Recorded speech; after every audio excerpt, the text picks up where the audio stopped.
আর plus news রুমে আজকে আমাদের সঙ্গে রয়েছেন অর্পিতা ঘোষ। তিনি মিস এশিয়া ইউনিভার্স আইকন এবং প্রাক্তন miss Bengal. Modelling world, Glamour ওয়ার্ল্ডের এমন একটা অংশ যেখানে অবাধ যৌনাচার চলে, আপনি এর কথা মানেন? যারা হয়তো প্রফেশনালি ডাক্তার বা লয়ার, তারা কিন্তু ভীষণভাবে এই গ্ল্যামার ওয়ার্ল্ডের সঙ্গে যুক্ত। মডেলিং এর বাজারটা কি আস্তে আস্তে আরো বাড়ছে, না ক্রমশ ছোট হতে শুরু করেছে?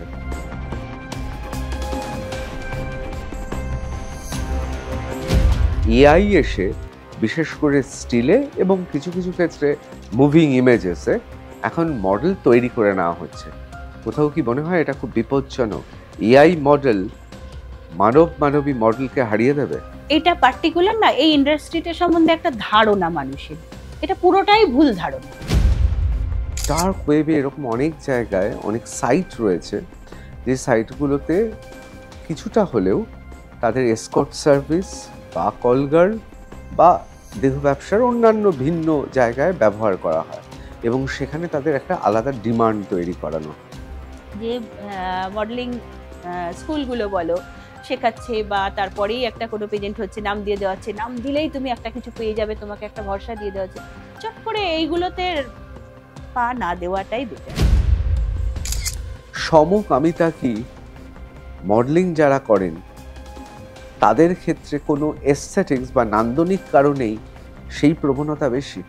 তো এই জায়গাগুলো তো অনেকটা তফাৎ থাকে একটা নারীর সঙ্গে। একটা নারীর লড়াইটা অনেক কঠিন। বিকিনি যদি না পরা হয় সেক্ষেত্রে সৌন্দর্য প্রতিযোগিতায় বাঁচব কি করে? অর্থাৎ সৌন্দর্য প্রতিযোগিতায় বিকিনি পরতেই হবে। আমার মনে হয় এটা কোনোদিনই খুব একটা কমে আসবে না, এটা উত্তরোত্তর বাড়বেই। মডেলিং এ কি রাতারাতি বিরাট জায়গায় পৌঁছানো যায়? আমার মনে হয় রাতারাতি বিশাল কিছু অ্যাচিভ করব, এই জায়গাটা ওই নতুন জেনারেশনের ধৈর্যটা অ্যাকচুয়ালি ভীষণ কম। আপনার কি কোথাও মনে হয় যে সৌন্দর্য প্রতিযোগিতার মাধ্যমেও একটা বিরাট ইন্ডাস্ট্রি চলছে গোটা দুনিয়া জুড়ে? কিন্তু বাঙালিদের সৌন্দর্য আমার মনে হয় সবার থেকে আলাদা। মডেলদের তাহলে বায়োডাটা কেন লিখতে হয় নো কম্প্রোমাইজ? কারণ মডেলিং করতে যাচ্ছ, তোমার কিসের অভাব, মানে কেন করছো, এটার জন্য তুমি কত টাকা পাও। কিন্তু একটা ছেলে যদি করতে যায় সেটা কিন্তু তার প্রফেশন, তাকে কেউ জিজ্ঞেস করবে না কেন করতে যাচ্ছে। Gauri Devi Institute of Medical Sciences and Hospital, GT Road, Rajpath, Durgapur. Best place to study. For contact us, call 7797662222, 9775696237. আমি ঋতব্রত ভট্টাচার্য, শুরু করছি আর প্লাস নিউজ রুম। আর প্লাস নিউজ রুমে আজকে আমাদের সঙ্গে রয়েছেন অর্পিতা ঘোষ। তিনি মিস এশিয়া ইউনিভার্স আইকন এবং প্রাক্তন মিস বেঙ্গল। আপনাকে স্বাগত আর প্লাস নিউজে। নমস্কার। দেখুন, আমি বললাম অবশ্য আপনার খেতাবের কথা এবং পুরস্কারের কথা, কিন্তু তার পাশাপাশি আপনি সরকারি বিদ্যালয়ের একজন প্রধান শিক্ষিকা, সুতরাং একদিকে শিক্ষিকাও বটে, সেটাও আমার বলা উচিত। কিন্তু আজকের আলোচনাটা মূলত আমি মডেলিং, সৌন্দর্য প্রতিযোগিতা এবং এই গোটা দেশ জুড়ে এই মুহূর্তে যে সৌন্দর্য প্রতিযোগিতার রমরমা, এই বিষয়ে আলোচনা করব। আমি প্রথমে আপনাকে জিজ্ঞেস করব যে কিভাবে, মানে আমি এটা মেলাতে পারছি না, নিশ্চয়ই দর্শকরাও ভাববে, একদিকে আপনি প্রধান শিক্ষিকা, আবার অন্যদিকে এইভাবে বিভিন্ন সৌন্দর্য প্রতিযোগিতায় খেতাব জয়ী, কি করে হলো? মানে ছোটবেলা থেকে কি ভেবেছিলেন যে মডেলিং বা সৌন্দর্য প্রতিযোগিতায় যাবেন? এটা অনেকেই আমাকে জিজ্ঞেস করে, যেহেতু দুটো একদম আলাদা ফিল্ড, একটা এডুকেশন ইন্ডাস্ট্রি, একটা গ্ল্যামার ওয়ার্ল্ড, দুটোকে মেলানো সত্যিই টাফ। তো যেহেতু মানে আমি বলে রাখি যে আমার ছোটবেলাটা কেটেছে বীরভূম জেলার সিউড়িতে, এবং ভীষণই একটা রক্ষণশীল পরিবার থেকে আসা, যে কারণে বাবা মা ছোট থেকেই বুঝিয়ে দিয়েছিল যে মেয়ে যখন হয়েছে তখন চাকরি করতে পারো, কিন্তু সেটা হচ্ছে এডুকেশন ফিল্ড বা এই ধরনের কোনো জায়গাতেই করতে হবে। তো সেই কারণেই ওই ভেবেই এগোনো, পড়াশুনো কমপ্লিট করে চাকরি, সবটাই ঠিকঠাক চলছিল। কিন্তু ছোট থেকে ইচ্ছা ছিল যে গ্ল্যামার ওয়ার্ল্ডে কাজ করব।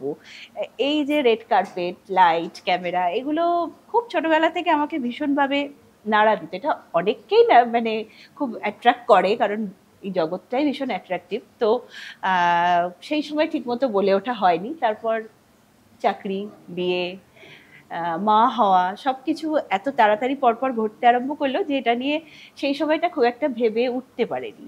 যখন আমি এটা নিয়ে ভাবলাম তখন খুব একটা দেখা যায় না যে ওই সময়ে নতুন করে গ্ল্যামার ওয়ার্ল্ডে কাজ শুরু করে কেউ আর কি।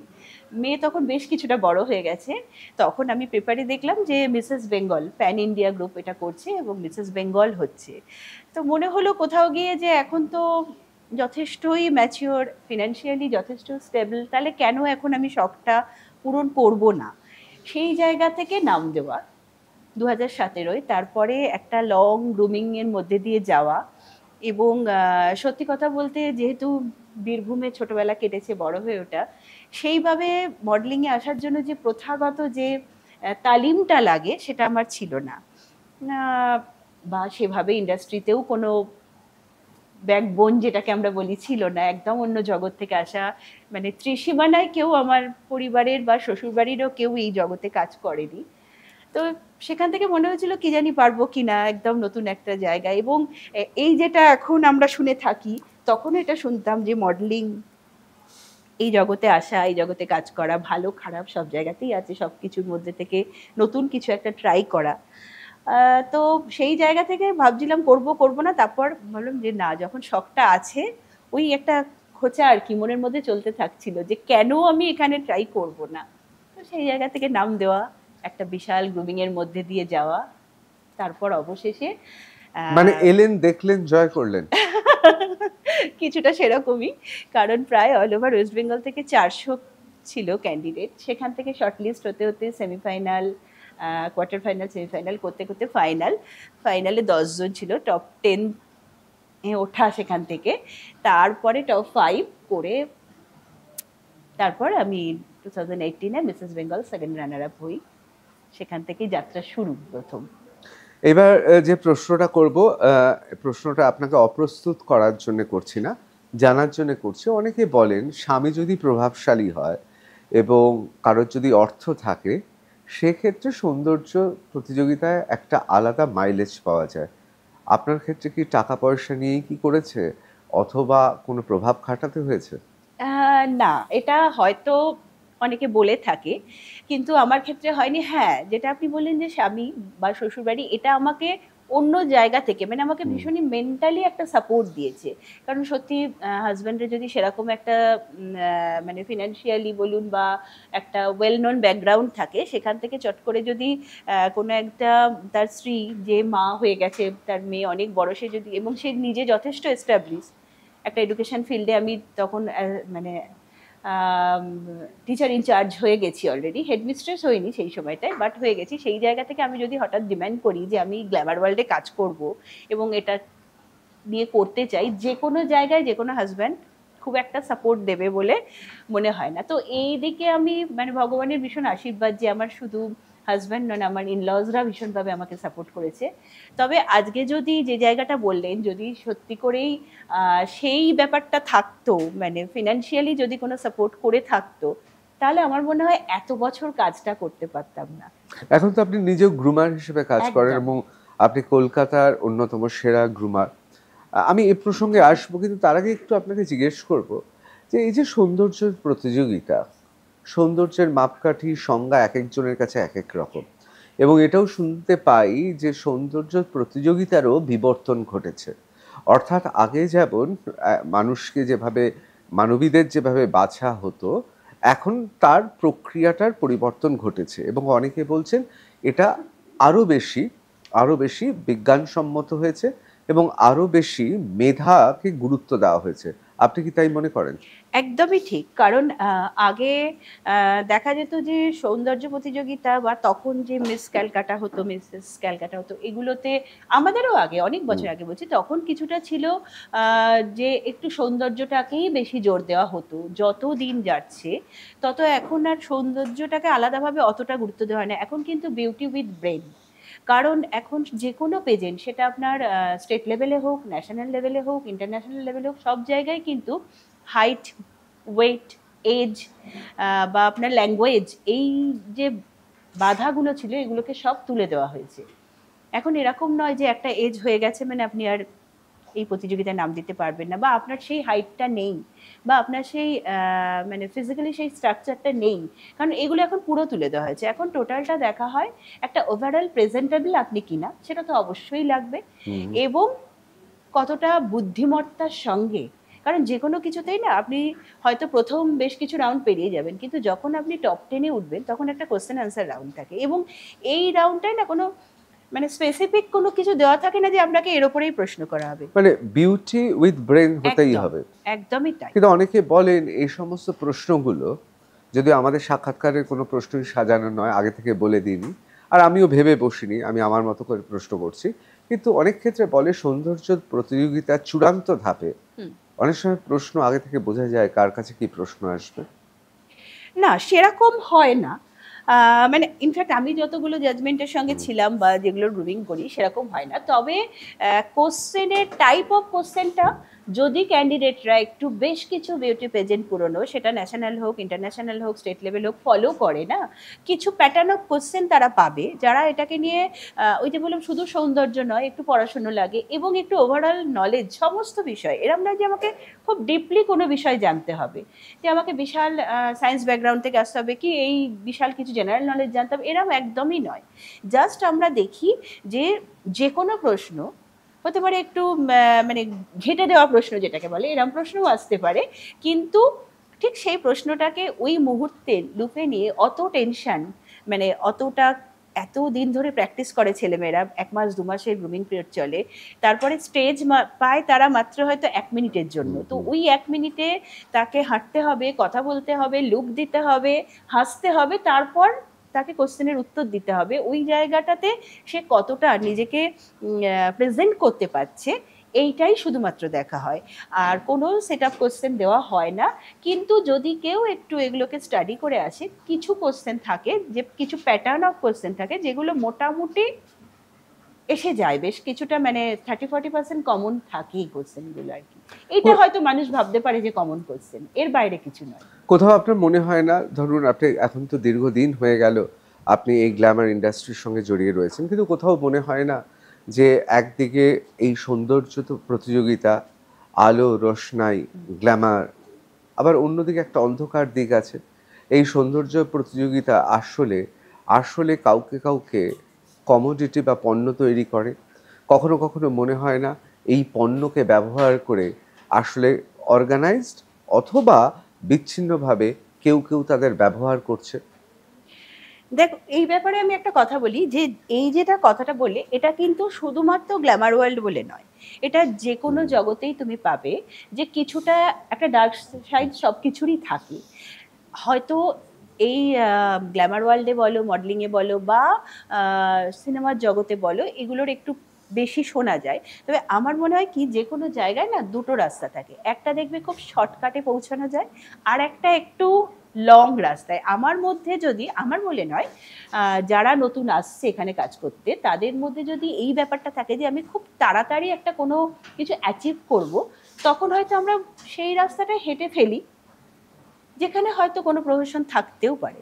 সেটা তো ডিপেন্ড করছে তোমার ওপর, মানে আমি কোন রাস্তায় হাঁটবো, আমি শর্টের রাস্তাটা নেব নাকি আমি লং রুটটা নেব যেখানে আমি কিছু শিখতে শিখতে যাব, সেটা বাছাটা তো সেই মডেলের একান্ত নিজের ব্যাপার। আমি যদি সেরকম কোনো সুযোগই না দিই, মানে এটা আমার কাছে না, যারা গ্রুমিং করে বা যারা মডেলিংয়ে এসে নতুন নাম দিচ্ছে, বিশেষ করে যারা টিনেজার বা স্কুল কলেজে পড়ছে, তাদের গার্জেনদের, প্যারেন্টসদের এটা প্রশ্নটা খুব থাকে যে ম্যাডাম এখানে নাম দেওয়াবো, ভালো তো, বা এই যে গ্রুমিংয়ে এতদিন ধরে ডাকছে কোনো অসুবিধা নেই তো?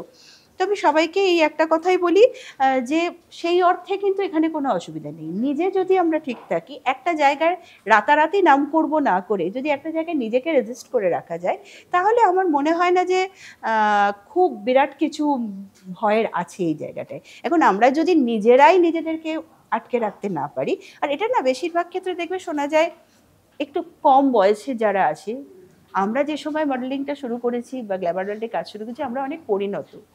এটা ওই জন্য ছোটদের ক্ষেত্রে একটু আমার এটা সাজেশন, বা আমি বলে থাকি, এরা যখন গ্রুমিংয়ে যাচ্ছে বা এরা যখন কোনো শুটে যাচ্ছে, যদি পসিবল হয় একটু কিছুদিন বাবা মায়েরা সঙ্গে থাকুক, একটু বুঝুক ব্যাপারটা, ওদেরও একটু বুঝতে দিন, তারপরে ওদেরকে ছাড়তে তো হবে। আমরা চাকরি করতে তো ছেলেমেয়েদের বাইরে পাঠাচ্ছি নাকি? বেঙ্গলের বাইরেও তারা যাচ্ছে, বিভিন্ন ফিল্ডে আইটি সেক্টরে করছে, বিভিন্ন জায়গায় কাজ করছে। তো সেখানে যদি তারা কাজ করতে পারে, তাদের যদি ভয় না থাকে, তাহলে এখানেই বা থাকবে কেন? যদি না আমার বিরাট কিছু উচ্চাকাঙ্ক্ষা, রাতারাতি নাম করে যাওয়ার, ফেমাস হওয়ার কোনো চাহিদা না থাকে, কোথাও কোনো খারাপ নেই। মডেলিং এ কি রাতারাতি বিরাট জায়গায় পৌঁছানো যায়? যায়, তবে আমার মনে হয় সেই রাতারাতির বিরাট জায়গায় পৌঁছানোর চেষ্টা না করাই ভালো আর কি। একটু কিছু শিখে নিজেকে পরিণত করে, কারণ এখন আমরা এত বছর কাজ করে আমাদের এক এক সময় এক একটা অ্যাসাইনমেন্ট করতে গিয়ে মনে হয় এটা তো আমরা কিছুই জানি না, মানে এটা কিভাবে পড়বো, কিভাবে রিপ্রেজেন্ট করব। কাজেই অত তাড়াতাড়ি না ছুটে একটু লম্বা টাইম নিয়ে ছোটাই ভালো, তাহলে অনেক কিছু শিখতে শিখতে যাব। আমার মধ্যে যদি শেখাটা কমপ্লিট থাকে, আমি যদি পুরোটা শিখতে পারি, তাহলে আমাকে অন্য কোনো কিছু ভাবতে হবে না, যেখানটায় আমি রাতারাতি অ্যাচিভ করার জন্য আমাকে অন্য কোনো রাস্তায় হাঁটতে হবে। আপনার মতে ভালো মডেল কাকে বলবো? ভালো মডেলের অনেকগুলো ইয়ে থাকে, মানে ক্যাটাগরি থাকে, ক্রাইটেরিয়া থাকা দরকার। সেটা হচ্ছে যে একটা তো মোটামুটি একটু প্রেজেন্টেবল তো লাগেই, কিন্তু যে একদম খুব সুন্দরী হতে হবে একেবারে, মানে সেই কোমরটুলিতে অর্ডার দিয়ে হওয়ার মতন এরম ব্যাপার নয়। আর তার সঙ্গে না কিছু নিজস্বতা থাকা দরকার। মানে আমি যেটা করব এটা আমি করব, যেমন আমি আমারটা বলতে পারি। ধরো আমি যখন শ্যুট করি বা অ্যাসাইনমেন্ট বাছি, যেহেতু আমি একটা স্কুল, মানে একটা এডুকেশন ফিল্ডকে রিপ্রেজেন্ট করি অ্যাজ আ হেডমিস্ট্রেস, আমি কিন্তু কিছু শ্যুট পার্টিকুলার প্রথমেই বলে দিই। কিছু ধরনের শ্যুট আমি করি না, কারণ আমাকে যেহেতু দুটো জায়গাকে ম্যাচ করাতে হয়, তাই কিছু শ্যুট আছে যেগুলো আমি নিজের মতো করে করতে পারি না। তো সবাই যে কেউ করতেই পারে, এইটা একটা দরকার যে তোমাকে বাঁচতে হবে, তুমি কোনটা করতে চাইছো, কি ধরনের, কতটা অবধি তুমি করতে চাইছো। আর একটা হচ্ছে যে যে কিছু জিনিস আছে, যেমন মানুষের সঙ্গে একটা, ধরুন আমাদের যারা হেয়ার ড্রেসার আছে, যারা মেকআপ আর্টিস্ট আছে, এখান থেকে শুরু করে, মানে আমরা যে শুধুমাত্র ডিরেক্টর বা অ্যাসাইনমেন্ট যাদের সঙ্গে কাজ করি এই লেভেলটা না, প্রত্যেকটা মানুষের সঙ্গে একটা জায়গা বজায় রেখে, আমাদের একটা ব্যবহার, একটা স্বাধীনতা বজায় রেখে কাজ করতে হবে। আর একটা আমার যেটা মনে হয়, যেটা আমি এখনকার মানে যাদেরকে আমি গ্রুমিং করাই বা ইয়াং জেনারেশনে পাই না, সেটা হচ্ছে টাইম জ্ঞানটা। এটা কিন্তু ধরুন যে দুটো শ্যুট করে ফেলেছে একটু কোনো নামি ব্র্যান্ডের, সেও কিন্তু আধ ঘন্টা পরে এসে বলে প্রচুর কাজ ম্যাডাম, আমি টাইমে ঢুকতে পারলাম না। তো এইটাই কিছু কিছু ছোট ছোট জায়গা আছে যেগুলো আমার মনে হয় একটা ভালো মডেল হতে গেলে বা যে কোনো কিছুতে নাম করতে গেলে থাকাটা খুব দরকার। মডেলিং এর বাজারটা কি আস্তে আস্তে আরো বাড়ছে, না ক্রমশ ছোট হতে শুরু করেছে? না, ছোট হতে কিছু শুরু করেনি,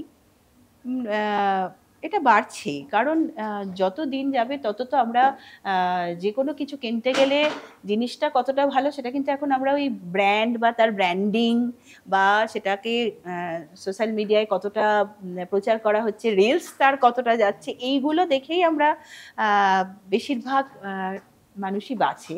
কাজেই আমার মনে হয় এটা কোনোদিনই খুব একটা কমে আসবে না, এটা উত্তরোত্তরও বাড়বেই যত দিন যাবে। ডিজিটালে, মানে ডিজিটাল যুগে দাঁড়িয়ে আমরা বিভিন্ন সময় দেখছি, কলকাতা থেকেও আমি অনেককে চিনি, অনেক মেয়েরা রয়েছে, ছেলেরাও রয়েছে, যারা মাস ভিত্তিক চাকরির মতো মডেলিং করছে। সেটা মুম্বাইতে বিভিন্ন পণ্যের, সেটা পণ্যের জন্য ডিজিটাল মিডিয়ায় হতে পারে বা সেটা অন্যান্য মাধ্যমেও হতে পারে। এখন তো বোধহয় মানে মডেলিং এর একটা চাকরির ব্যাপার শুরু হয়ে গেছে।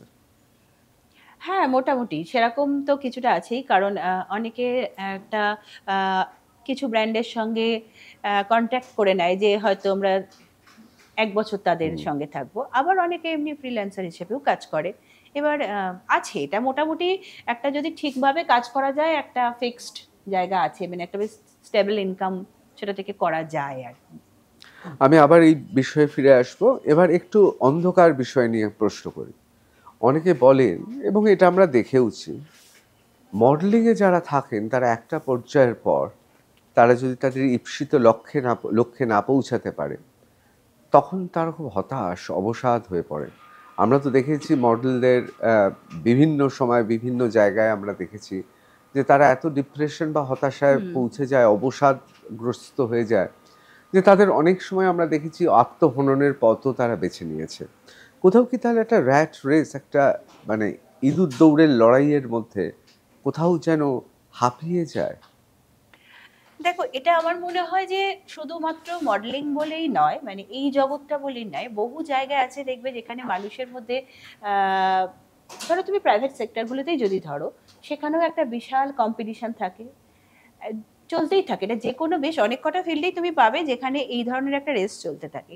আমার মনে হয় এটা মডেলিং জগৎ বলে নয়, তোমাকে একটা কি বলবো, একটা লক্ষ্যটাকে একটা জায়গায় আটকে রেখে তোমাকে এগোতে হবে, যে আমি একটা কিছু অ্যাচিভ করলাম, ঠিক আছে করলাম, এরপরে আমি আমার লক্ষ্যটাকে আরেকটু বাড়ালাম। কিন্তু প্রথমেই যদি তুমি একটা বিশাল কিছু টার্গেট ঠিক ঠিক করে ফেলো এবং সেটাকে পৌঁছোতে না পারো, তখন তোমার মধ্যে হতাশা আসবেই, তাই না? তো সেই জায়গা থেকে আমার মনে হয় রাতারাতি বিশাল কিছু অ্যাচিভ করব, এই জায়গাটা ওই নতুন জেনারেশনের ধৈর্যটা অ্যাকচুয়ালি ভীষণ কম। তারা দুটো অ্যাসাইনমেন্ট করার পর যেই থার্ডটা ক্যান্সেল হয়, তারা হয় যে ম্যাডাম আমি তো এই দুটো এত বড় বড় কাজ করলাম, তাহলে এরা আমি দিয়েছিলাম, মানে এখানে হলো বা লুক টেস্ট হলো বা কাস্টিং হলো, আমি বাদ গেলাম, কেন বাদ গেলাম, আমি তো এই দুটো করেছি। তো হতে পারে না, বাদ গেছো তাতে কিছু নেই, তুমি আবার নেক্সটটা চেষ্টা করো। আর আমার মনে হয় কি বলতো, আমরা একটা দুটোতে বাদ যাওয়া মানে, ইনফ্যাক্ট আমাদেরও এখন হয়, কত জায়গায় কাস্টিং হওয়ার পর হয়তো কোনো প্রবলেম হলো, কোনো কিছুতে বাদ যাওয়া মানে তো মানে হেরে যাওয়া নয়। হতে পারে, দেখো আমরা দুটো হয়, একটা হচ্ছে আমরা কিছু থেকে জিতলাম, আর একটা আমি বলি আমার স্টুডেন্টদেরকে যে নয় তোমরা জিতলে, নয় তোমরা হারলে না, কিন্তু তোমরা নতুন কিছু শিখলে পরের বারটা করার। তো এইটা যারা যতটা তাড়াতাড়ি মন থেকে মেনে নিতে পারবে, তত তাড়াতাড়ি তারা এই আর ফ্রাস্ট্রেশনের মধ্যে যাবে না। এবার দেখো, এটা তো শুধু এই জায়গা বলে না, অনেকেই আছে মানুষ খুব সহজে এটাকে মানতে পারে না, হয়তো সেক্ষেত্রে তাদের একটু অবসাদ আসে, এই আর কোথাও কি। কি মানসিকতাটা খুব গুরুত্বপূর্ণ মডেলিং? অবশ্যই, যে কোনো জায়গাতেই গুরুত্বপূর্ণ মানসিকতাটা, তবে এই ওয়ার্ল্ডটাতে আরেকটু বেশি গুরুত্বপূর্ণ, কারণ একটু তো অধৈর্য হলেই তো চলবে না। প্রথম দিকে ওই যে আমি যখন বললাম আমি যে বীরভূম থেকে এসেছি, একটা প্রথম প্রথম আমি যখন অ্যাসাইনমেন্ট কিছু শুরু করি, পরপর রিজেক্ট হয়েছে, হলো সব হলো, বললো কালকে শ্যুট আছে চলে আসুন, ড্রেস ফ্রেস সব বলে দিল, সকালবেলা হয়তো জানালো না ওটা না হচ্ছে না, হচ্ছে না, কিন্তু না, আমি পরে জানলাম ওটা অন্য কাউকে সিলেক্ট করা হয়েছে। এরমও হয়েছে, আমি ফ্লোরে পৌঁছে গিয়ে জেনেছি যে না ওটা হচ্ছে না, অন্য একটা কোনো প্রবলেম হয়েছে। এটা হয়েছে প্রথম দিকে, এটা প্রত্যেকের সঙ্গে হয়, কারণ তখন তো তুমি সেই জায়গাটা অ্যাচিভ করোনি যে আমি বলবো না হচ্ছে না, মানে আমি যবে ডেট দেবো তবেই বাকিরা সেই ডেটে কাজ করবে। হতে হয়েছে, করতে হয়েছে। বা আমার সঙ্গে আরো যারা কো মডেল আছে, তারা হয়তো অনেক বেশি ম্যাচিওর, তাদের ডেট হয়েছে পরে, তারা ক্যান্সেল করেছে বলে আমার স্লটটাও ক্যান্সেল হয়ে গেছে। তো এগুলোকে তো মানতে হবে না, এগুলোকে মানতে হবে, এগুলোকে না মানলে কেন হলো না, আমার তো কোনো দোষ নেই, ওনার জন্য তাহলে কেউ আমার থেকে বেশি নাম করা বলে আমার জন্য ক্যান্সেল, আমি আর করবোই না, এইগুলো করলে চলবে না। যে কোনো জায়গায় ধৈর্য রাখাটা ভীষণ দরকার। মডেলিং এর ক্ষেত্রে নারীর সৌন্দর্য আর পুরুষের সৌন্দর্য কিভাবে বিচার করা হয় সাধারণত? নারীর সৌন্দর্য মানে দেখো, নারীদের তো একটা নিজস্বতা থাকেই, ভগবান নারী যখন বানিয়েছে আমার মনে হয় অনেক সময় দিয়ে প্রত্যেকটা নারীকে বানিয়েছে, তারা মানে ইনবর্ন আলাদা একটা সৌন্দর্য থাকে, সেটা প্রত্যেকটা বয়সে। এই যে এখানে একটা কথা বলি, অনেকে বলে না যে একটা এজের পর এই জগৎটার কাজটা কমে আসে, আমার তো মনে হয় না সেটা। মানে তখন হয়তো সে সেই ধরনের ব্র্যান্ডগুলো করলো না যেগুলো সে কম বয়সে করতো, কিন্তু তখন তো আরো অনেক প্রোডাক্ট আছে। প্রত্যেকটা বয়সের একটা আলাদা আলাদা সৌন্দর্য আছে। একটা নারী যখন মা হয় তখন তার শারীরিক অনেক রকম চেঞ্জ হয়, কিন্তু তার সৌন্দর্যটা কিন্তু একদম আলাদা। মানে ওই সৌন্দর্যের সঙ্গে, মাতৃত্বের সৌন্দর্যের সঙ্গে কোনো সৌন্দর্যের আমার মনে হয় তুলনা হয় না। মানে একটা প্রাণ আমি আমার মধ্যে সৃষ্টি করছি, মানে এটা কিন্তু ভগবান শুধু আমাদেরকেই দিয়েছে, মানে নারীদেরকেই দিয়েছে। তো এইটা যেটা নারীদের মধ্যে এই ধরনের সৌন্দর্যগুলো খুব মানে খুবই আলাদাভাবে দেখা উচিত। এই সময় এই ধরনের যে ফেজগুলো আসে, সেই সময় যে সৌন্দর্যগুলো আসে, এগুলো নারীদের বহন করতে হয়। কিছু শারীরিক সমস্যা আসে কিছু কিছু সময়, এটা পুরুষদের এই দিক থেকে ওরা অনেকটা ফ্রি। তো পুরুষদের ক্ষেত্রে আমার মনে হয় এত সমস্যা থাকে না, ওরা মোটামুটি একটু ওদের যেটুকু মিনিমাম মেনটেন করা দরকার সেটুকু করলেই ওদের হয়ে যায়। নারীদের ক্ষেত্রে চাপটা অনেক বেশি, অনেক কিছু সামলে তাদের করতে হয়। আজকে একটা জিনিস ধরো, তুমি যখন কাজ করতে বেরোবে, তুমি কাজ করতে বেরোচ্ছ কারণ তুমি একটা উপার্জন করছো যেটা তোমার পরিবারে লাগছে, তুমি, কিন্তু একটা মহিলা, বিশেষ করে সে যদি ধরো কারো স্ত্রী হয়, তার ছেলে মেয়ে বেশ বড় হয়ে গেছে, সে যদি বলে আমি মডেলিং এর অ্যাসাইনমেন্ট করতে যাচ্ছি, তার হাজব্যান্ড হয়তো বেশ ওয়েল এস্টাবলিশ, তো তাকে কিন্তু অনেকটা লড়াই করে বেরোতে হয়, কারণ মডেলিং করতে যাচ্ছ তোমার কিসের অভাব, মানে কেন করছো, এটার জন্য তুমি কত টাকা পাও। কিন্তু একটা ছেলে যদি করতে যায় সেটা কিন্তু তার প্রফেশন, তাকে কেউ জিজ্ঞেস করবে না কেন করতে যাচ্ছ। তো এই জায়গাগুলো তো অনেকটা তফাৎ থাকে একটা নারীর সঙ্গে, একটা নারীর লড়াইটা অনেক কঠিন। অনেকে বলেন নারীর কমনীয়তা বা কতটা কমল এটা নাকি খুব গুরুত্বপূর্ণ সৌন্দর্যের বিচারে। আবার অনেকে মানে আমরা যে যে বিভিন্ন জায়গায়, বিশেষ করে আমরা ইউরোপের আমরা যে সমস্ত ফ্যাশন শোগুলোকে দেখি, প্যারেড দেখি, সেখানে তো সেই কমনীয়তাকে অত গুরুত্ব দেওয়া হয় না। তার মানে কি প্রাচ্য আর পাশ্চাত্যের সৌন্দর্যের মাপকাঠি, সৌন্দর্যের সংজ্ঞা সম্পূর্ণ আলাদা? সম্পূর্ণ আলাদা নয়, তবে হচ্ছে কিছুটা তো তফাৎ থাকেই। ওখানে যেভাবে বাছা হয় এখানে তার বাছাইটা একটু অন্যভাবে হয়।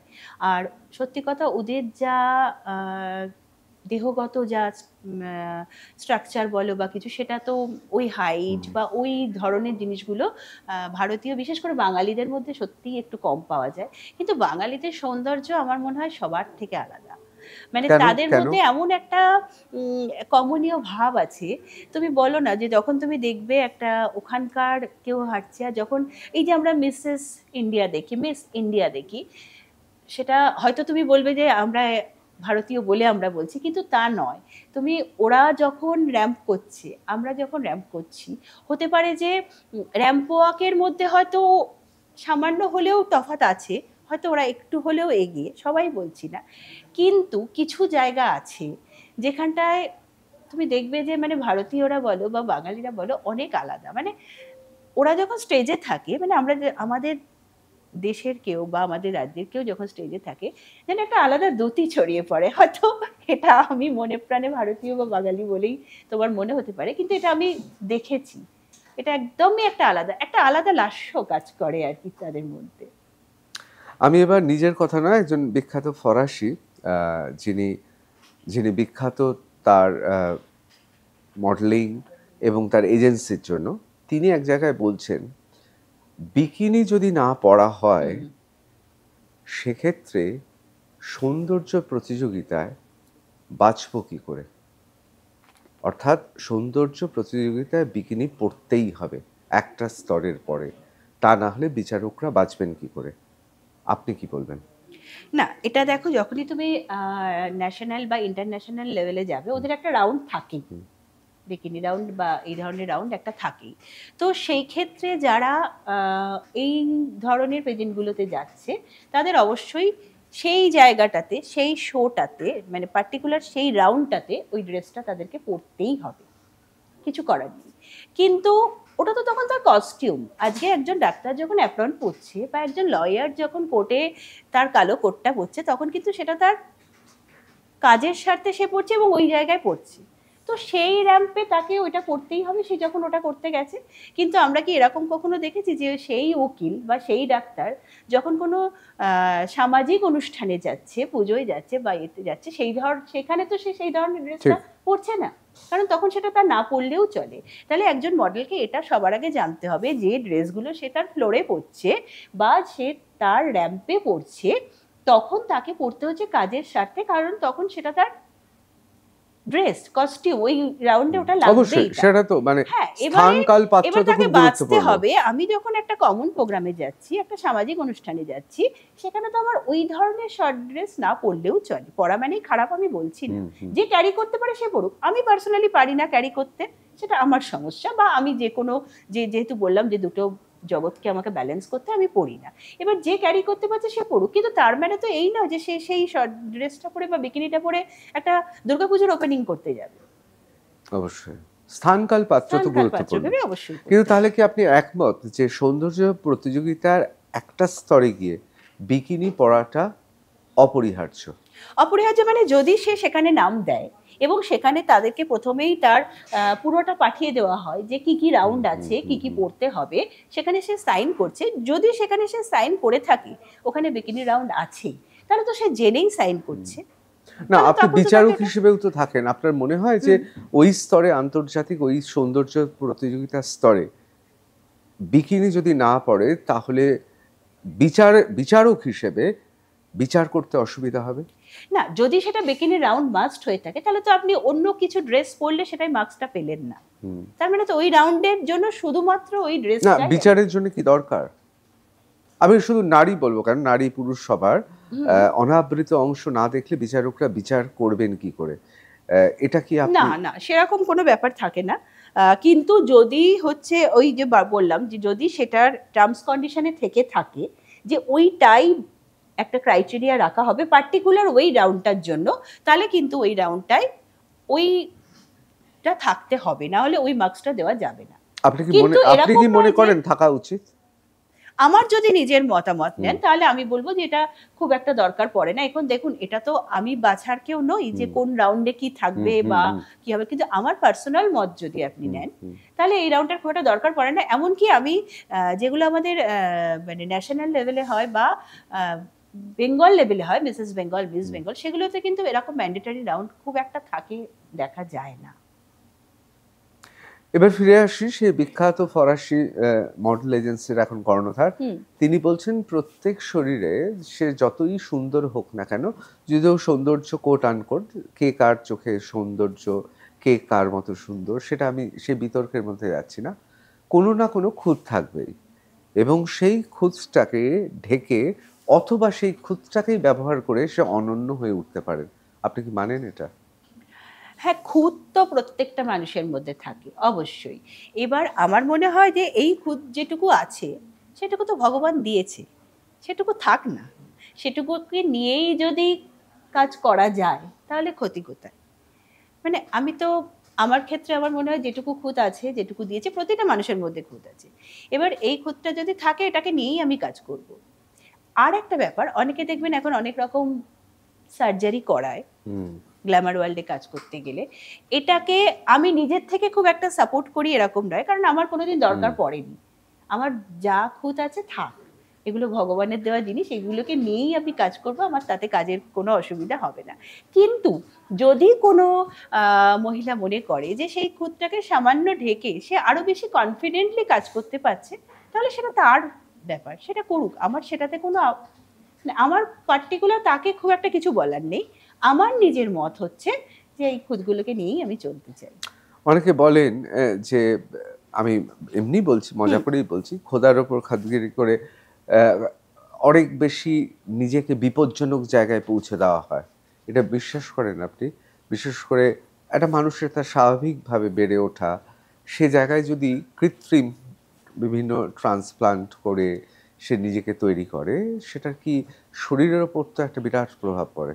অবশ্যই পড়ে, কারণ একটা সুস্থ শরীরে আমি যতটা কাজ করছি, আমি বারবার বিভিন্ন জিনিস অপারেট করা হলো, যেটার কোনো দরকার নেই, সেই অর্থে আমার মনে হয় এটা কোনো দরকার নেই। এখন আপনার শরীরে এমন একটা কোনো অসুখ হয়েছে যেটাকে আপনাকে সারাতেই হবে, আপনাকে ওটি করতেই হবে, নিতেই হবে, সেটা ছাড়া উপায় নেই, আপনি ভালো থাকবেন না। কিন্তু এটা ছাড়া তো সব কিছু চলছে, কাজেই কি দরকার, যেটুকু আছে সেটুকুকে নিয়ে করাই বেটার। আননেসেসারি করে ওই যে আমি বললাম, আমি নিজের থেকে এটাকে খুব একটা পছন্দ করি না, কারণ যেটুকু আছে সেটুকুকে নিয়ে চলাই ভালো।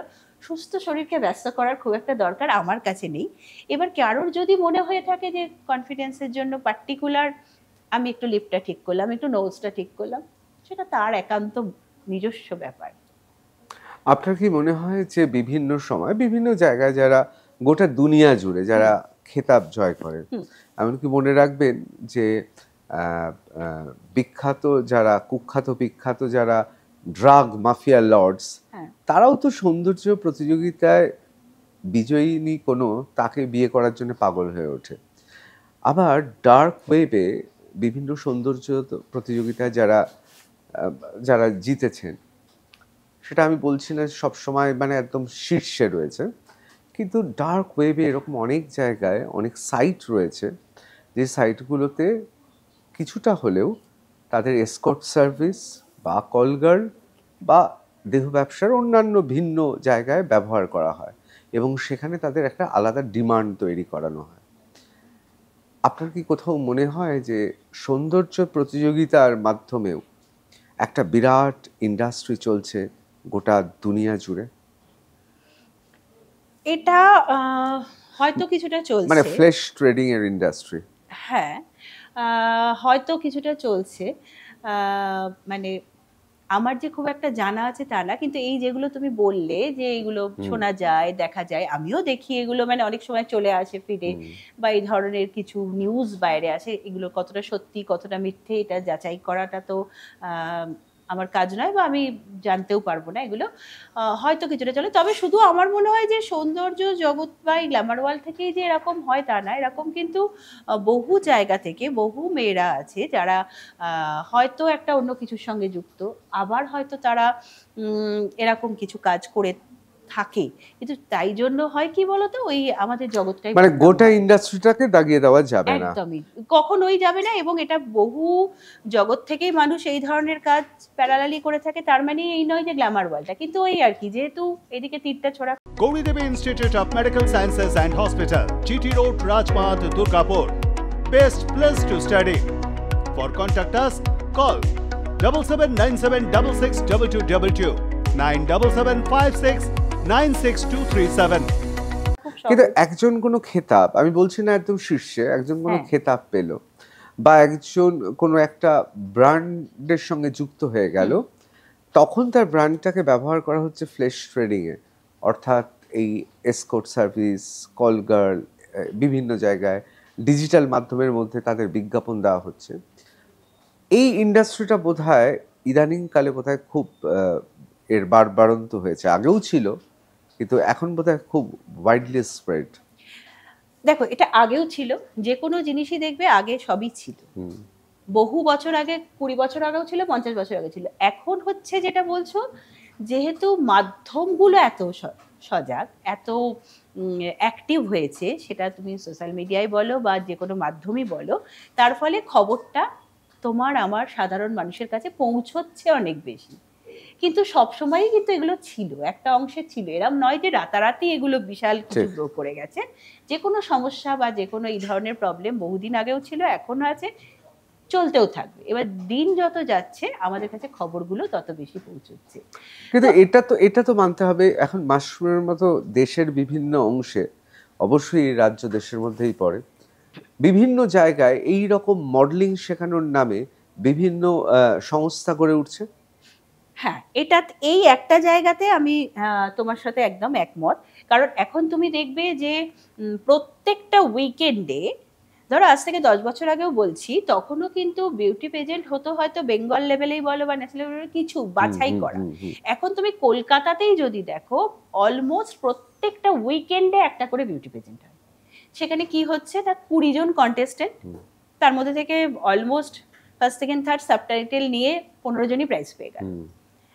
হলো, এবার তুমি একটা খেতাব পেলে, একটা মুকুট পেলে, তুমি সেটা তোমার সোশ্যাল মিডিয়ায় দিলে, কিছু একটা হলো। এইবার মানুষ না এটাতে একটা মানে নেশার মতন হয়ে গেছে, যে ওখানে হচ্ছে দেবো, আবার পরের সপ্তাহে এখানে হচ্ছে দেবো। কিন্তু এইটাই আমার সবাইকে বলা এই তোমাদের প্ল্যাটফর্ম থেকে, যে যে কোনো জায়গায় যে কোনো কিছু হচ্ছে মানেই পট করে নাম দিয়ে দিলাম, একটা দুদিন গেলাম, ট্রেনিং করলাম, পরের দিনই ফাইনাল হয়ে গেল। এটা কি একটা ব্যবসা? কিছুটা এখন তাই দাঁড়িয়ে গেছে, যার ফলে না এই জগৎটা কোথাও তার নিজের একটা ঐতিহ্যটাকে হারাচ্ছে আমার মনে হয়। কারণ ওই রাতারাতি ওই একটা দিলাম, এবার মানুষকে বুঝতে হবে যে আমি যে আজকে একটা মুকুট পরে ছবি দিলাম, ওই ছবিটা মানুষ দেখলো, লাইক কমেন্ট শেয়ার হলো, পরে হয়তো একটা দুটো পে হলো, তারপরে কিন্তু আর তাদের খুঁজে পাওয়া যাচ্ছে না। তো যদি করতেই হয়, এটাকে ভালোভাবে প্রফেশন হিসেবে নিতেই হয়, তাহলে কিন্তু নাম দেওয়ার আগে একটু ভালোভাবে তারা কত বছর ধরে এটা করছে, যে এরকম হয় না ফার্স্ট টাইম সিজন 1 না সিজন 10 না সিজন 5, এই যে চলছে কিনা একটু দেখে নেওয়া উচিত। বা একটু, এখন তো আমরা সবাই একটু নেট ঘেটে দেখি, একটু দেখে নেওয়া উচিত যেটা নাম দিচ্ছে। সবাই যে একেবারে বিশাল বড় মানে মিসেস ইন্ডিয়াতে নাম দিচ্ছে এরম তো নয়, প্রথমে তো তোমাকে ছোট ছোট লেভেল থেকেই উঠতে হবে। তো নাম দেওয়ার আগে একটুখানি বাছা দরকার। এই যে ব্যাঙের ছাতার মতো গজিয়ে ওঠা যে মডেলিং স্কুলগুলো বলো শেখাচ্ছে, বা তারপরেই একটা কোনো পেজেন্ট হচ্ছে, নাম দিয়ে দেওয়া হচ্ছে, নাম দিলেই তুমি একটা কিছু পেয়ে যাবে, তোমাকে একটা ভরসা দিয়ে দেওয়া হচ্ছে, চট করে এইগুলোতে পা না দেওয়াটাই বেটার। আগে একটুখানি বাঁচতে হবে। সে দেখো, ছোট ছেলেমেয়েরা হলে, স্কুল কলেজ হলে বাবা মাকে একটু অ্যাক্টিভ হতে, আমি যখন আমার ছেলে বা মেয়েকে একটা কোনো কলেজে দিই, আমি তো সেই কলেজটা সম্বন্ধেও একটুখানি পড়াশোনা হলেও, সেই সাবজেক্টটার কি ভবিষ্যৎ, পড়ে তোরা কি করবি, এটা তো একটু দেখি। তাহলে সেটা তেমনি এখানেও তাই, একটুখানি আগে যাচাই করে তোমাকে বাঁচতে হবে যে কোনটায় নাম দেব, কোন স্কুলটাতে, কোন মডেলিং একাডেমিটাতে আমি ভর্তি করাবো, এই জায়গায়। তার মানে এটা একটা ব্যবসাও হয়ে গেছে। এবং মানুষের নেশাটাকে বা প্যাশনটাকে নিয়েই আর কি আসলে ব্যবসা হচ্ছে। হ্যাঁ, যেহেতু কিছু কিছু জায়গা আছে, ইয়াং জেনারেশন আছে যারা রাতারাতি টিভিতে দেখছে, সুপার মডেলদের দেখছে, অ্যাক্ট্রেসদের দেখছে, তাদের মনে হচ্ছে যে কেন আমরা করবো না। বা তারা বিভিন্ন ইন্টারভিউতে শুনছে যে মানুষ দুটো চারটে মানে মডেলিংয়েতে নাম দিয়ে, পেজেন্টে নাম দিয়ে বা দুটো একটা সিরিয়াল করে রাতারাতি বাড়ি গাড়ি করে ফেলছে, তাহলে কেন আমি না? কিন্তু এটা নয়, অ্যাকচুয়ালি এটা বেশ কষ্টের লাইনটা, মানে ঠিক মতো নাম করতে গেলে। এবং সব থেকে বড় কথা কি বলতো, এই নামটাকে 10 বছর 20 বছর ধরে রাখতে গেলে একটা অসম্ভব স্ট্রাগল লাগে, অসম্ভব একটা স্ট্রাগল লাগে। তার সঙ্গে কিছুটা এডুকেশনাল জায়গা তো লাগেই। কাজেই ইয়াং জেনারেশনকে আমি বলবো যে একটা পড়াশুনো করো বা করতে করতেই করো, কিন্তু এরম নয় যে সব কিছু ছেড়ে দিয়ে লাফিয়ে এটা করতে চলে এসো। কারণ এডুকেশনটা ভীষণ দরকার। যতক্ষণ না তুমি সেই জায়গাটায় পৌঁছো, তুমি তোমার ভালো মন্দটা বুঝতে পারছো, ততক্ষণ। বিশেষ করে একদম ছোট ছোট বাচ্চাদের আমি দেখি যে তারা যখন গ্রুমিং করে, মায়েরা টানতে টানতে নিয়ে আসছে, সেই বাচ্চা প্রায় ঘুমিয়েই পড়ছে করতে করতে। তো এই জায়গায় গার্জেনদেরও আমার বলার আছে যে ওদেরকে একটু আগে নিজেদেরকে একটুখানি বুঝতে দিন। মানে ধরে টানা হ্যাচড়া করে এসে নামিয়ে দেওয়া, একদম কিডস গ্রুপেই নাম দেবে, রাতারাতি সুপার মডেল হয়ে যাবে, এইটা আমার মনে হয় না। ওদেরকে একটু ওদের মতো করে বড় হতে দিন। হ্যাঁ, একটা দুটো করলো, করে আপনি দেখলেন যে ওর এইদিকে ন্যাক আছে কিনা, সঙ্গে সঙ্গে প্যারালালি পড়াশোনাটাও চালালো। এই জায়গা থেকে এলে আমার মনে হয় এই বাচ্চারা অনেক বেশি দিন কাজ করতে পারবে। এই প্রসঙ্গে আপনাকে একটা প্রশ্ন করি, আমাদের ছোটবেলা থেকে হ্যাঁ, ধরুন সৌন্দর্য প্রতিযোগিতার রমরমা কবে থেকে শুরু হলো? যবে থেকে আমরা দেখলাম যে সুস্মিতা সেন মিস ইউনিভার্স এবং ঐশ্বর্য রায় তিনি মিস ওয়ার্ল্ড হলেন, তবে থেকে কোথাও যেন সৌন্দর্য প্রতিযোগিতা সম্পর্কে মানুষের আগ্রহ বহুগুণে বেড়ে গেল এবং খবরের কাগজ থেকে শুরু করে সংবাদ মাধ্যমে উঠে এলো খবরটা, মানুষের মধ্যে একটা জাগরণ ঘটে গেল যে এইরকমভাবেও পৃথিবী জুড়ে নাম কেনা যায়। কোথাও কি মনে হয় স্পন্সরদের চাপে, বিশেষ করে ভারতবর্ষের মতো একটা বিরাট মার্কেট যেখানে লিপস্টিক থেকে শুরু করে বিভিন্ন মহিলাদের প্রসাধনী সামগ্রী বিক্রি করা যাবে এবং তার সঙ্গে সঙ্গে উদার অর্থনীতি ভারতবর্ষে, আমরা জানি যে উদার অর্থনীতিতে ভারতবর্ষ সেই সময় চলে গেল, কোথাও কি মনে হচ্ছে একটা বড়সড় পরিকল্পনা থেকেই আসলে সৌন্দর্য প্রতিযোগিতায় ভারতীয় মহিলাদের তুলে ধরা হচ্ছে? না, আমার সেটা মনে হয় না। কারণ দেখো, কিছুটা তো থাকেই যে এই যখন থেকে ভারতীয় মহিলারা এখানে আসতে আরম্ভ করলো, বিশ্বের দরবারে তাদের জায়গা করতে লাগলো, তখন থেকে হ্যাঁ কিছুটা হয়তো মানে ব্র্যান্ডিং ব্যাপারটা চালু হলো। কিন্তু করে দেওয়া হলো এটা নয়। যদি করে দেওয়া হতো তাহলে কেন তখন, আগে নয় কেন, হঠাৎ করে ওই সালটাই কেন, যখন একই বছরে দুজন পরপর মানে মিস ইউনিভার্স, মিস ওয়ার্ল্ড সব কিছু পরপর হতে লাগলো? সেটা নয়। আমার মনে হয় তাদের মধ্যে সেই পোটেনশিয়ালটা ছিল, সেই ট্যালেন্টটা ছিল, তাই সেই সময়টা থেকে একই বছরে এতগুলো খেতাব ভারত নিয়ে এলো। এরম তো নয়, তাহলে যদি সেটাই হতো তাহলে প্রতি বছরই কিছু না কিছু আসতে থাকতো, কিন্তু সেটা কিন্তু নয়, বেশ কয়েক বছর গ্যাপে গ্যাপেই হয়। কাজে এটা নয় যে ভারতীয়দের করে দেওয়া হচ্ছে। ভারতীয়দের মধ্যে যথেষ্ট ট্যালেন্ট আছে, সেই ট্যালেন্টটাকে তারা যেভাবে শোকেস করছে, তারপরেই সেই জায়গা থেকে তারা সেই জায়গাটায় রিচ করছে। সৌন্দর্য প্রতিযোগিতায় বর্ণ বিদ্বেষী কোনো মনোভাব কি থাকে বা কোনো বর্ণের প্রতি অতিরিক্ত ভরসা কি থাকে? যেমন আমি আপনাকে এক্ষেত্রে বলি যে একজন বহুজাতিক সংস্থা তার এখন, তিনি ঘড়ি থেকে শুরু করে বিভিন্ন ধরনের পোশাক আশাক, ফ্যাশন আইটেমের অনেক কিছু তিনি বার করেন। তিনি তার ঘড়ির ক্ষেত্রে বলেছেন যে আমি ঘড়িগুলো তৈরি করি বা আমি ঘড়িগুলো চিন্তা ভাবনা করি সাদা চামড়া যারা মানুষজন আছেন তাদের জন্য, বাদবাকিদের কথা ভেবে করি না। কোথাও কি আপনার মনে হয় যে পৃথিবীর অন্যতম শীর্ষ ব্র্যান্ড, সেই ব্র্যান্ডের কর্ণধার যখন এই রকম মন্তব্য করেন, কোথাও মনে হয় যে সৌন্দর্য প্রতিযোগিতায় বর্ণ অর্থাৎ গায়ের রং, কালো, সাদা, মানে যাকে ফর্সা বলি, অথবা বাদামি, খুব গুরুত্বপূর্ণ? আমার মতামত যদি জানতে চাওয়া হয়, যে এটা একেবারেই নয়। কারণ খুব ফর্সা বা সাদা চামড়া হলেই যে সে এই ধরনের কিছু ব্র্যান্ডের করতে পারে, হতে পারে যে কোনো একটা ব্র্যান্ড সে হয়তো তার মডেল যখন সিলেক্ট করছে সে হয়তো এই জিনিসটাকে প্রাধান্য দিচ্ছে, সেটা তার সেই ব্র্যান্ডের সম্পূর্ণ নিজস্ব ব্যাপার। না, সৌন্দর্য প্রতিযোগিতা কজন একদমই আমরা না, মানে আমরা ইউথোপিয়া বা আফ্রিকার ঘানা কজনকে দেখেছি, মানে আমরা যদি দেখি গত 50 বছরের তালিকা, আমরা তো সেই হিসেবে শ্বেতাঙ্গদেরই দেখতে পাচ্ছি। না, এটা মানতে পারলাম না, কারণ কি হচ্ছে, তুমি যদি খুব thoroughly দেখো, সংখ্যায় বলেছি হ্যাঁ আমি। সংখ্যায় হয়তো কম, কিন্তু একবার দুবার দেওয়া হলো আমি সেটাকে না, ধরছি কিন্তু না। তুমি এটা দেখবে যে তারা কিন্তু ফার্স্ট সেকেন্ড থার্ডে গেছে, এটা বেশ কয়েক বছর রিপিট হয়েছে ন্যাশনাল ইন্টারন্যাশনাল লেভেলে, যে তারা কিন্তু বেশ কয়েক বছর, হয়তো 100 জন নাম দিল, তার মধ্যে হয়তো 4 জন এরকম আছে, কিন্তু তুমি লক্ষ্য করে দেখবে যে তারা বেশ বেশ কয়েক বছর একদম ফার্স্ট সেকেন্ড থার্ডের মধ্যে, মানে টপ 3 বা টপ 5-এ পৌঁছেছে। যদি সেটা না থাকতো তাহলে তারা অনেক আগেই এলিমিনেট হয়ে যেত। কাজেই আমি যে বললাম, এখন সৌন্দর্যের সংজ্ঞা পাল্টেছে। এখন তো শুধুমাত্র আর ওই গায়ের চামড়া, হাইট, মানে এজ, এগুলো কোনোটা না, এটা যদি সত্যি হয়ে থাকে এটা তো খুব ভালো, কিন্তু দেখুন এত বড়ই সমস্যা আমাদের দেশেও, সেটা তো আপনাকে মানতেই হবে। স্বয়ং কবিগুরু তাকে কৃষ্ণকলি গানটা লিখতে হয়েছে। এবার ব্যাপারটা হচ্ছে যে কোথাও কি তাহলে আপনি মনে করেন গায়ের রং যদি কালো হয় কারোর, বা গায়ের রং যদি কারোর মানে ফর্সা হয়, আসলে সৌন্দর্য প্রতিযোগিতায় এগুলো আর মাপকাঠি নয়? এটা কি আপনি এখন বলতে পারবেন জোর দিয়ে? একদম, এটা একদমই আমি জোর দিয়ে বলতে পারবো, কারণ আমরাই যখন বিচারকের আসনে থাকি, শুধু আমি নই, মানে আমার সমসাময়িক যারা বিচারকের আসনে থাকে, আমরা একবারের জন্য 1 নাম্বারও আমাদের হাত দিয়ে বেরোয় না যে সে ফর্সা বা সে কালো বা তার ল্যাঙ্গুয়েজে কোনো প্রবলেম। একজন ভাবে কি, আমাদেরকে জিজ্ঞেস করে যে আচ্ছা আমার মেয়ে তো ইংলিশটা ভালো বলতে পারে না, তাহলে ও কি বাংলায় বলবে, তাহলে কি নাম্বারটা কম পাবে? বা অনেকে দেখবেন মানে বলতে গিয়ে বাংলা ইংলিশ সব মিশিয়ে হচপচ করে বলছে। আমরা বারবার বলি যে তুমি যেটাই সাবলীল, তুমি সেই ভাষাটা বলো, কারণ আপনি ন্যাশনাল ইন্টারন্যাশনাল দেখবেন তারা ইন্টারপ্রেটার নিয়ে কথা বলে। কাজে এরকম নয় যে কোনো ল্যাঙ্গুয়েজ কোনো সমস্যা হতে পারে।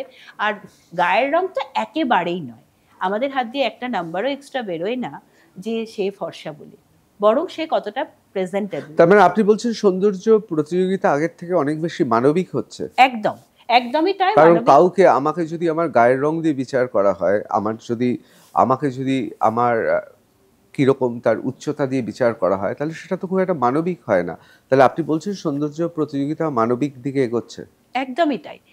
এখন সৌন্দর্য প্রতিযোগিতা পুরোটাই এটাকে যদি মানবিকতার নিরিখে বলো, তাহলে এটা একদমই মানবিকভাবে এগোচ্ছে, কারণ এখন আর এগুলো কোনোটা কোনো ম্যাটার করে না। তাহলে কি আমি ধরে নেব সৌন্দর্য প্রতিযোগিতায় ব্যক্তিত্বটাই খুব গুরুত্বপূর্ণ হয়ে উঠছে ক্রমশ? অবশ্যই, টোটালটাই, বিউটি উইথ ব্রেন, টোটাল ব্যক্তিত্বটাকেই আমরা প্রাধান্য দিই। হয়তো ওটা কি হয়, হয়তো মানে একটা চটক, হ্যাঁ এটা হতে পারে, একটা জিনিস কাজ করে, একজন যদি একদম সুন্দর, খুব ফর্সা, খুব লম্বা হাইট, খুব প্রেজেন্টেবল, তাকে দেখে বাকি কন্টেস্টেন্টরা অনেক সময় একটু ইনফিরিয়রিটি কমপ্লেক্সে ভোগে, যে ও আছে, হয়তো সে যতটা পারতো নিজেকে তুলে ধরতে, সে হয়তো ততটা স্টেজে পারছে না, কিছুটা তার মনে হচ্ছে যে কোথাও গিয়ে ও আছে, ও অনেক ভালো বলছে বা ওকে দেখতে অনেক ভালো লাগছে, আমি হয়তো এই জায়গাটা কিছুটা সে নিজে ডাউন হয়ে যাচ্ছে। সেটা কিন্তু আমরা বারবার তাদের বুস্টিং করি, যতগুলো গ্রুমিং হয় বা একটা রাউন্ডের পরে যখন তাদের সঙ্গে আমাদের কথা, আমরা বারবার বলি যে এগুলো এখানে কোনো ম্যাটার না। তবুও কিছু হয় যে কিছু জায়গায় মানুষের কনফিডেন্সটা হয়তো সেই সব কন্টেস্টেন্টদের একটু কোথাও ডাউন হয়, কিন্তু সেটা তো হলে চলবে না, কারণ এইটা তো বারবার তো বলা হচ্ছে যে এটা কোনো মাপকাঠি নয়। তোমাকে তোমার মতো, যে মুহূর্তে তুমি স্টেজ পেলে, তুমি আর চারপাশে পুরো ফাঁকা, কাউকে দেখবে না, সামনে কে বসে আছে, জাজ বসে আছে, কাউকে দেখার দরকার নেই, তোমার হাতে 2 মিনিট টাইম, ওই 2 মিনিটে তুমি যা খুশি করতে পারবে, স্টেজ তখন তোমার, তুমি ওঠো, তোমার মতো করে নিজেকে প্রেজেন্ট করো, ব্যাস, আর কিচ্ছু তোমাকে ভাবতে হবে না। এবার শেষ দুটো প্রশ্ন করব। এই প্রশ্ন দুটো আমার প্রশ্ন নয়, এটা অনেকেরই প্রশ্ন, এবং আপনি ব্যক্তিগতভাবে এটা কিছু মনে করবেন না। এবং সত্যি মডেলিং ইন্ডাস্ট্রি, গ্ল্যামার ইন্ডাস্ট্রি, তার প্রতি সম্মান তো রয়েছে নিশ্চয়ই, যে যার মতো তার পেশা, এবং সে কি বেশভূষা পরবে এটা সম্পূর্ণ তার ব্যক্তিগত ব্যাপার। আমি এই প্রশ্নগুলো শুধু করছি কারণ এই বিষয়ে ধারণা আছে অনেকের। এক, মডেলিং ওয়ার্ল্ড, গ্ল্যামার ওয়ার্ল্ডের এমন একটা অংশ যেখানে শরীর বা দেহ সর্বস্ব, বা দেহের সৌন্দর্য যেহেতু বিচার করা হয়, সেই ওয়ার্ল্ডটাতে অবাধ যৌনাচার চলে। আপনি এর কথা মানেন? না, ওটা যে আমি তোমাকে বললাম যে এটা পার্টিকুলার না, এই ইন্ডাস্ট্রিটা সম্বন্ধে একটা ধারণা মানুষের, এটা পুরোটাই ভুল ধারণা। এরকম কিন্তু কোথাও কিছু চলে না। আর এই যে তুমি বললে, এটা কিন্তু তার যে কোনো ফিল্ডেই হতে পারে। যে কোনো প্রাইভেট সেক্টরেও আমরা এরকম শুনে থাকি যে সিনিয়র বস নাম করতে গেলে, প্রমোশন পেতে গেলে একটা সম্পর্ক অনেক সময় থাকতে হয় বা ফোর্স করা হয়, তেমনি এখানটার সম্বন্ধেও শোনা যায়।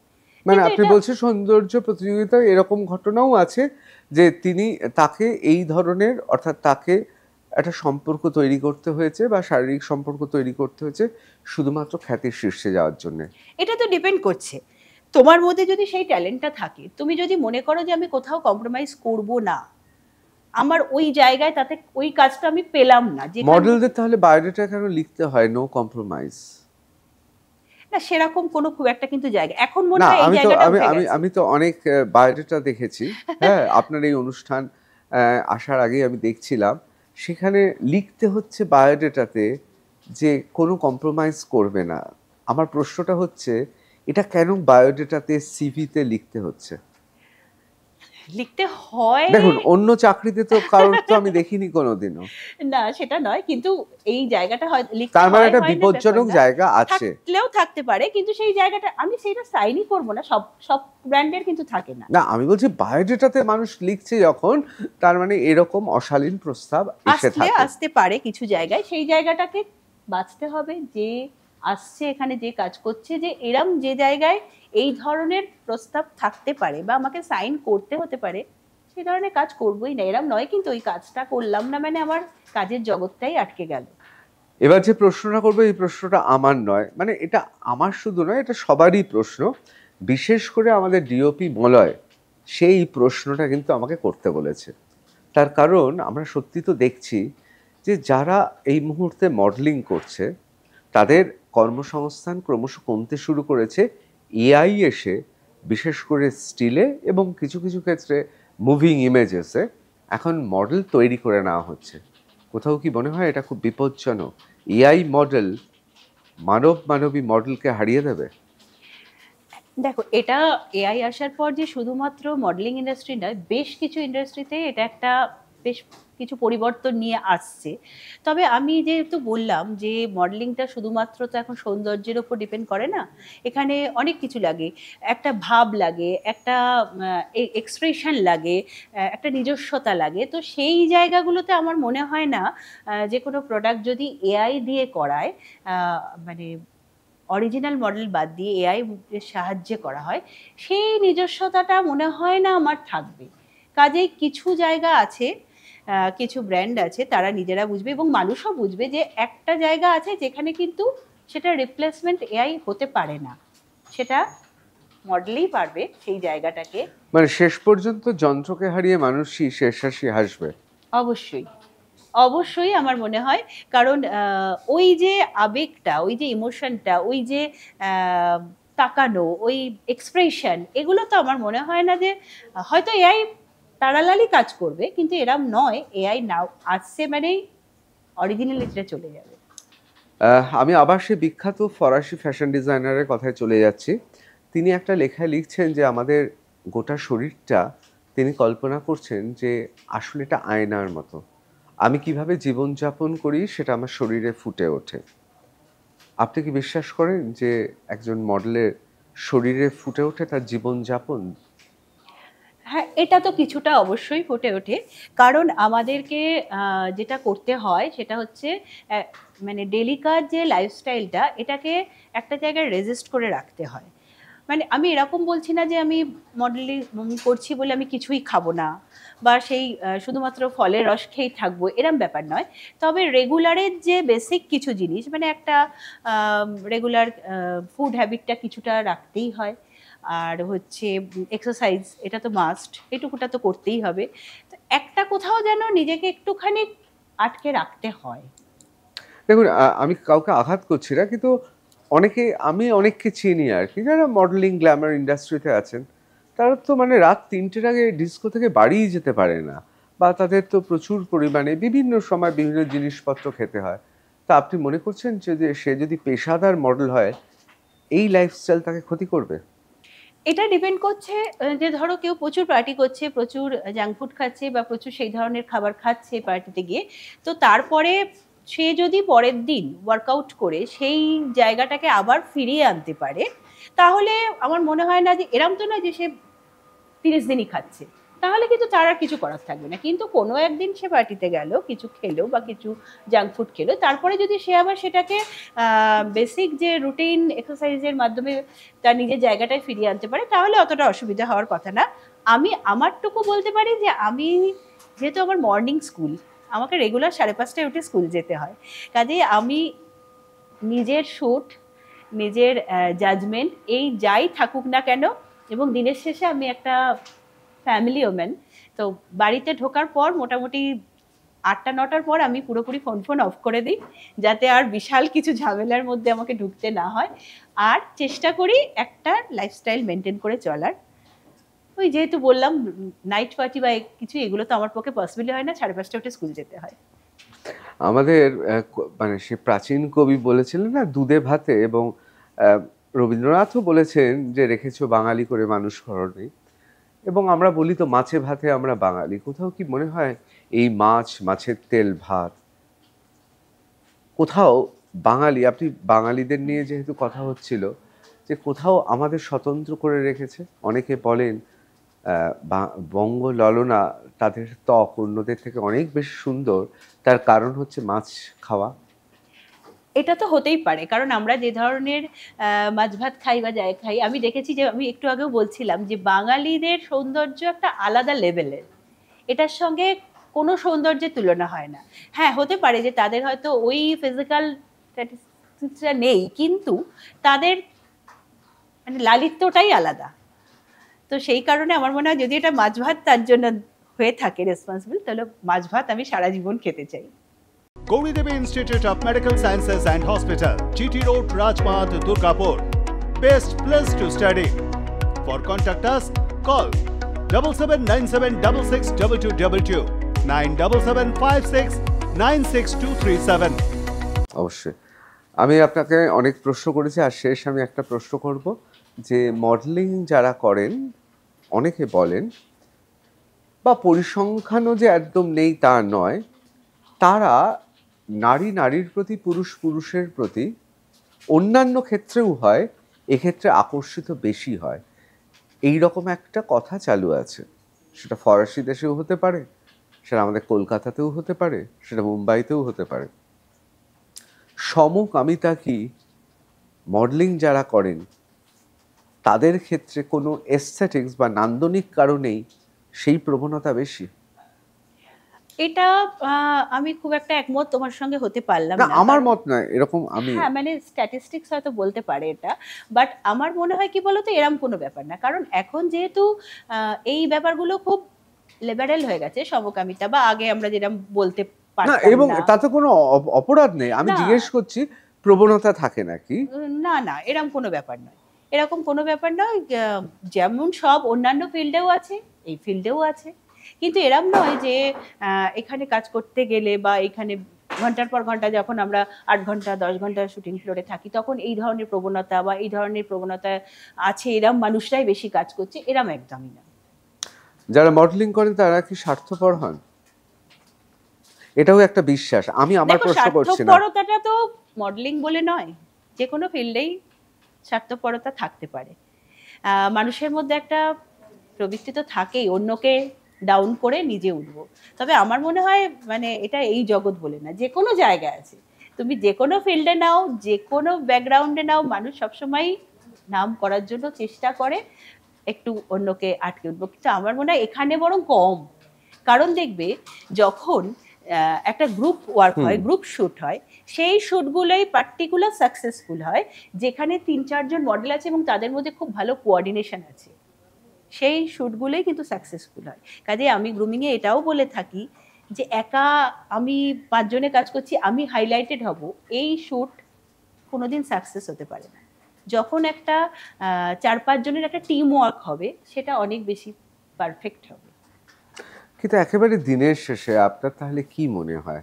আপনি নিজে বিদুষী, আপনি প্রধান শিক্ষিকা, আপনি আবার গ্ল্যামার ওয়ার্ল্ডেও রয়েছেন। এই দুটোর মধ্যে আপনি সেতু বন্ধন করছেন।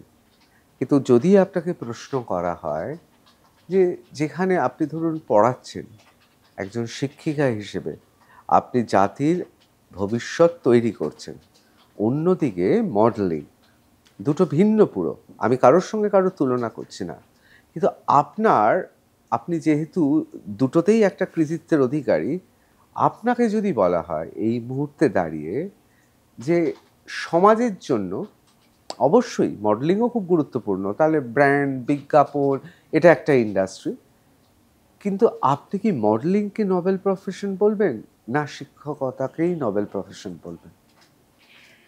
যদি এই প্রশ্নটা 10-15 বছর আগে, 20 বছর আগে করা হতো, হয়তো আমিও সবার মতোই বলতাম যে শিক্ষকতাটাই নোবেল প্রফেশন। কিন্তু এখন এই জায়গায় দাঁড়িয়ে আমার মনে হয় আলাদা করে না নোবেল প্রফেশন কিছু হয় না। মানুষের যেমন শিক্ষা দরকার আমাদের ছেলেমেয়েদের তৈরি করতে গেলে, তেমনি বিনোদন জগৎটাও তো ভীষণভাবে দরকার। কারণ আজকে এই জায়গাগুলো যদি না থাকে, তাহলে কিন্তু এই যে পড়াশুনোর যে একটা বিশাল প্রেশার করে, পড়াশুনো করেই আমাকে চাকরি পেতে হবে, স্কুলের টিচার হতে হবে, এর বাইরে আর কোনো যদি জগৎ না থাকতো না, সবাই ওই দিকে আরও ছুটতো, ফলে আরও প্রেশারে যেত মানুষ, আরও হতাশ হয়ে পড়তো। এতগুলো দিক আছে বলে আমার মনে হয় আরও অনেক বেশি প্রফেশনে ছেলেমেয়েরা যেতে পারে। এসএসসি দুর্নীতির পর কি আরো মনে হচ্ছে? না না, সেরকম কোনো ব্যাপার নয়। সবসময়ই এডুকেশনটা তো দরকার। একটা বেসিক, আমি যে বললাম যারা মডেলিংয়ে আসতে চায় ছোটদের আমি একই কথা বলি, যে আগে একটা বেসিক জায়গা, একটা বেসিক এডুকেশন, এটা প্রত্যেকের দরকার। তারপরে তোমার যেটাতে খুশি তুমি কাজ করো, বেসিক জায়গাটা থাকলে তোমার কোনো ফিল্ডে কাজ করতেই কোনো অসুবিধা হবে না। আর দুটো জায়গাকে ব্যালেন্স করা, এটা তো এরকম বহু মানুষকে আমি চিনি, মহিলাকে আমি চিনি, যারা হয়তো প্রফেশনালি ডাক্তার বা লয়ার, তারা কিন্তু ভীষণভাবে এই গ্ল্যামার ওয়ার্ল্ডের সঙ্গে যুক্ত। কাজেই দুটো বিভিন্ন আলাদা আলাদা জগৎ থেকে এসেও গ্ল্যামার ওয়ার্ল্ডটাকে বজায় রাখা যায়। অর্পিতা, আমার আপনাকে শেষ প্রশ্ন, আপনাকে পণ্য হিসেবে যদি কেউ দেখে তখন আপনার কি খারাপ লাগে না ভালো লাগে? না, সেটা তো কখনোই ভালো লাগবে না।